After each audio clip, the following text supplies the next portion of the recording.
இன்றைய ஹதீஸ். அஸ்ஸலாம் அலைக்கும் ரஹ்மத்துல்லாஹி வரகாத்துஹு. நோன்பு நிய்யத் முதல் இஃப்தார் வரை. சகோதரனே, ரமணான் மாதம் ஒரு மாதம் அல்ல, அல்லாஹ் நம்மை நெருங்கி அழைக்கும் மாதம். இந்த இதயம் மாற கேளுங்க. நோன்பு என்றால் என்ன? பசி மட்டும் நோன்பா? தாகம் மட்டும் நோன்பா? இல்லை, கண்ணின் நோன்பு, நாவின் நோன்பு, இதயத்தின் நோன்பு.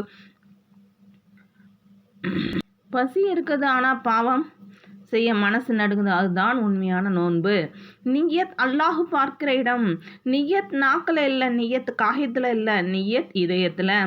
அல்லாஹ் பார்ப்பது உன் செயல் அல்ல, உன் உள்ளத்தை. நிய்யத் பற்றி ஆழமான பாடம். ஒரே நோன்பு, 2 பேர், ஒருத்தர் அஜர், ஒருத்தருக்கு சொரு மட்டும். நிய்யத். நாம் ஏன் நோன்பு இருக்கிறோம்? இஃப்தார் அருகில் இருக்கும் நேரம். பசி உச்சம், தாகம் உச்சம், ஆனால் ரஹமத் இன்னும் உச்சம். இந்த நேரத்தில் மொபைல் முக்கியமா, அல்லாஹ் முக்கியமா? நோன்பாளின் துவா. ஏன் இந்த துவா ஏற்றுக்கொள்ளப்படும்? யார் துவா ஏற்றுக்கொள்ளப்படுவார்? குடும்பத்துக்காக, பிள்ளைக்காக, உம்மத்துக்காக.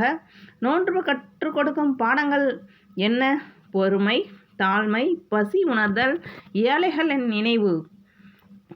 அஸ்ஸலாமு அலைக்கும் ரஹ்மத்துல்லாஹி வரகாத்துஹு.